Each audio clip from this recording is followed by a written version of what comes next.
예, 반갑습니다, 여러분. 진로 활동 시간을 통해서 여러분들에게 안내된 새로운 직업, 학습 매니저에 대해서 시청을 했을 겁니다. 그리고 시청 소감을 이렇게 적어 내었는데요. 어, 동영상을 이렇게 안내한 이유는요, 새로운 직업으로서의 어떤 학습 매니저라는 것이 있다는 것을 여러분들이 아는 것이 중요한 것이 아니라요. 이 과정을 통해서 우리 친구들이 매일같이 하고 있는 이 학습이라는 것이 결코 쉽지 않은 것임을 알고 반드시 관리가 필요하다는 것을 여러분들이 알았으면 하는 바람이 컸습니다. 그럼에도 불구하고 아쉽게도 그 동영상을 시청하고 난 뒤에 같이 제출된 학습 계획표를 보게 되면요, 큰 변화가 없는 친구들이 이렇게 있었습니다. 그래서 이와 관련해서 다시 한 번 더 여러분들의 변화를 바란다는 의미로 내용을 조금 더 안내하도록 하겠습니다. 자, 이 사진, 이 화면 계속해서 강조를 하고 있습니다. 시간은 누구에게나 이렇게 공평하게 흐릅니다. 그런데 이 공평하게 흐르는 시간을 통해서 어떤 사람은 보다 나은 사람, 혹은 더 나아가서 다른 사람들이 부러워할 만한 그런 사람으로까지 성장을 한다라는 거죠. 그러면 그 원인은 무엇이 있었을까? 바로 다름 아니라 그와 나의 시간이 너무나도 농도가 달랐다라는 겁니다. 다른 차이가 없다라는 거죠. 나에게 주어져 있는 이 시간을 정말 의미 있게 열심히 살아가게 된다고 한다면 내가 지금 부러워하는 그런 존재가 나 역시도 될 수 있다라는 겁니다. 그래서 우리 매일같이 새롭게 마주하게 되는 24시간 정말 계획적으로 실천해보자라는 겁니다. 무엇을 위해서? 지금 여러분들에게 필요한 것은 학업이기 때문에 그 학업에 그 시간을 의미 있게 보내보자라는 겁니다. 자, 그렇게 해서 매번 이 진로활동 시간을 통해서 여러분들의 학습 계획표를 확인을 하고 있습니다. 확인을 해보게 되면요, 어떠한 유형으로 이렇게 나뉘게 되냐면은 두 개의 유형으로 나뉩니다. 지금 보시는 1단계에서 벗어나지 못하는 경우가 있고요. 어떤 친구들 같은 경우는 2단계에서 머물러 있는 친구가 있다라는 거죠. 자, 이 영상은 어떻게 보게 되면요, 지금 1단계에 머물러 있는 친구들에게 간곡하게 이야기하는 바입니다. 학습 과제를 이렇게 제시를 했으면은 반드시 학습 시간이 체크가 돼야 됩니다.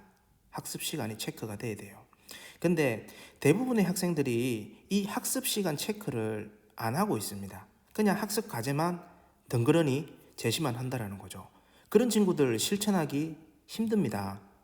학습 시간을 부여한다라는 것은 내가 그 학습 목표에 대해서 도전하겠다라는 의미부여의 기능을 하는데 그 부분이 언급이 안 돼 있다 보니까 실제 얼마나 실천이 되었는지 조금 회의적인 생각이 듭니다.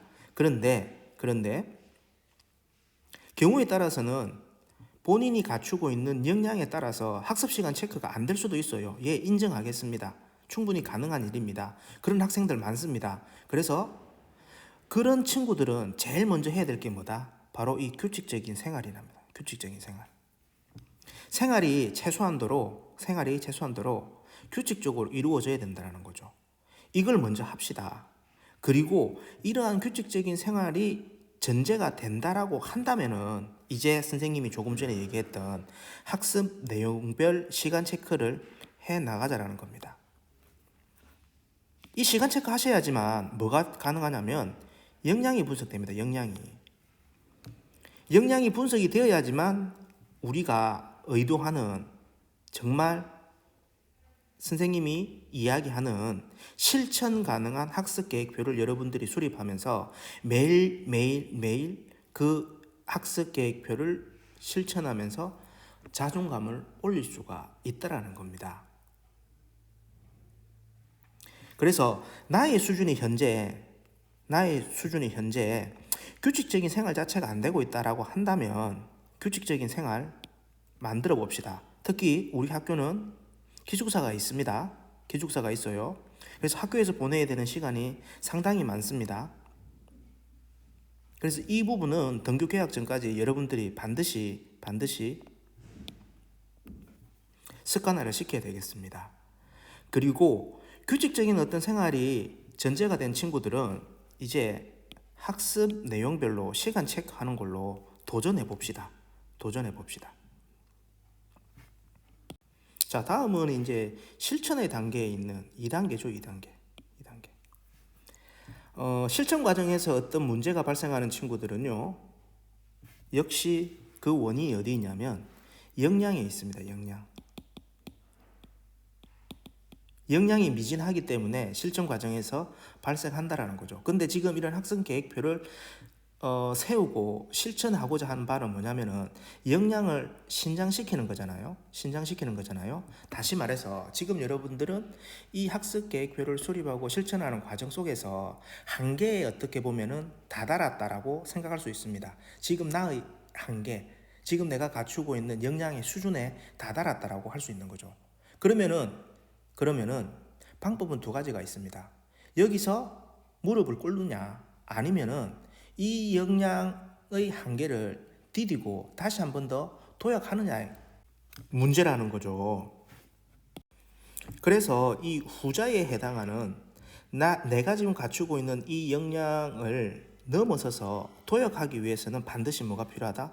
이게 필요하다는 겁니다. 성찰하는 삶의 습관이 필요하다는 거죠.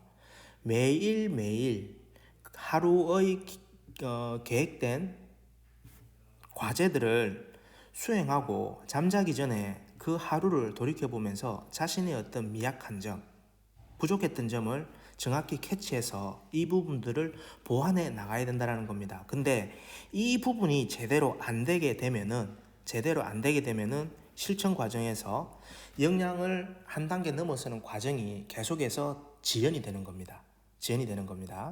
그래서 일단 실천의 문제에 봉착해서 힘들어하는 친구들, 자신의 하루 일과를 정말 깊이 있게 돌이켜 봅시다. 그리고 현재의 문제를 해결하기 위해서 내가 어떠한 학습 자세로 돌아가야 되는지를 생각하면서 조금씩 시도를 해보자라는 거죠. 자, 그래서 이제 1단계에 있는 친구들에게 다시 한 번 더 전하는 바입니다. 지금 우리 학습 계획표에 나와 있는 내용을 그대로 가져왔습니다. 학습 과제와 관련된 부분을 여기 이렇게 적는다라는 거죠. 그리고 이 부분을 둘로 나누는 겁니다. 무엇으로? 이 과제를 수행하는 데 필요한 여러분들이 스스로가 생각한 예상 시간을 적는 겁니다. 예상 시간. 이게 본인이 생각했을 때 이게 30분이 될 수도 있는 거고요. 혹은 1시간이 될 수도 있는 겁니다. 이거는 여러분들이 정한다라는 거죠. 그리고 옆에는 뭐다? 실제 소요한 시간이라는 겁니다. 실제 소요한 시간. 예상 시간과 실제 시간을 이렇게 같이 적어 본다라는 겁니다. 그래서 이 학습 과제를 수행하는 데 있어서 본인이 예상 시간을 30분으로 잡았다고 한다면 우선 학습할 때는 어떻게 해야 된다? 30분 안에 이 학습 과제를 해결하겠다라는 마음가짐으로 공부를 해라는 겁니다. 그런데 그렇게 30분을 목표로 학습 과제를 해결하려고 도전했는데 실제 소요한 시간이 30분이 넘을 수도 있고 혹은 30분 이내일 수도 있습니다. 그 결과를 적으라는 겁니다. 뭐 이게 40분이 됐다. 그럼 40분을 이렇게 적는다라는 겁니다. 그러면은 다음번에는 학습 계획표를 수립할 때 어떻게 한다? 이와 같은 유형의 학습 과제 예상 소요 시간을 40분으로 수정해서 적는다라는 겁니다. 그러면은 시간을 효율적으로 관리를 할 수가 있어요. 지금 말씀드리는 요 부분이 제대로 안 되는 겁니다. 이 부분은 생략한 채로 그냥 학습 과제 적어 놓고 그 다음에 그 결과를 보시게 되면은 여기 했다 안 했다 뭐 했다 이렇게 관리가 되고 있다라는 거죠. 이 부분이 있어야 됩니다. 학습 과제 도출은 기본적으로 우리 친구들이 학교에서 내어주는 과제 이거 중심으로 이렇게 적습니다. 그런데 이것을 수행하는 데 필요한 시간 전혀 언급이 없어요. 제가 말씀드렸죠. 일반적인 고등학생들이 학습에 투여하는 시간, 여기서 말하는 학습에 투여하는 시간은요, 수업 시간에 배우는 학습 시간을 제외한 본인 스스로가 공부하는 시간입니다. 그 시간이 평일이 평균 6시간이라는 거죠. 그러면서 일반적인 친구들과 내가 하루에 학습하는 시간 서로 비교해 가면서 가급적이면 그 시간을 맞춰서 도전해 보자라는 겁니다. 자, 아시겠죠? 자, 그 다음에 또 관리가 안 되는 부분이 10분 타임 테이블입니다. 여러분들이 이 10분 타임 테이블을 통해 가지고 실제 공부한 시간에 대해서는요, 표시를 해주라는 거죠. 만약 8시에 여러분들이 조례를 하잖아요. 조례를 하게 되면 그 이후부터 이제 공부를 한다. 예를 들어서 8시 조례를 하고 나서 8시 20분 이후부터 9시까지 이렇게 학습을 했다고 하면요, 이렇게 표시를 하는 겁니다. 그리고 9시에도 역시 공부했다고 하면 이렇게 표시를 하는 거죠. 이런 식으로 본인이 학습한 부분에 대해 가지고 이렇게 표시를 해달라는 겁니다. 표시를. 그럼 선생님은 여러분들의 이 타임 테이블을 보고요, 학습 시간에 분석을 해 들어갈 겁니다. 분석을. 쉽게 확인될 수 있는 부분은 학습이 되어지지 말아야 될 시간이 있습니다. 어떤 시간대냐면요, 12시 이후라는 거죠. 12시 이후. 뭐 이렇게 이 시간에 학습을 하는 친구들 같은 경우는요, 다음날 반드시 지장을 줄 수밖에 없습니다. 이런 식으로 해서 어떤 학습 시간의 어떤 활용이 적절한지 적정하지 않은지를 선생님이 검토를 해서 그런 친구들한테는 어떤 학습 시간을 조금 더 효율적으로 관리할 수 있게끔 낮 시간에 비는 시간에 이 시간을 옮겨서 공부할 수 있게끔 안내도 하면서 여러분들의 학습을 도와드리겠다라는 겁니다. 그리고 나서 뭐하라? 자기 스스로가 여기에 의미 있었으면은, 정말 잘했으면은 상을 주는 거죠. 상을 주는 거죠. 이런 부분들이 정확하게 적힌 상태로 학습 과제가 제시가 되어야 됩니다. 그래야지만 우리 지금 등교 계약하지 못하는 현 상황에서도 우리 친구들이 등교 계약한 후에 바로바로 적응해가면서 공부할 수가 있는 겁니다. 자, 본인이 현재 어디 위치에 있는지를 생각해 보고요, 그 위치에서 다시 시작합시다. 응원하겠습니다.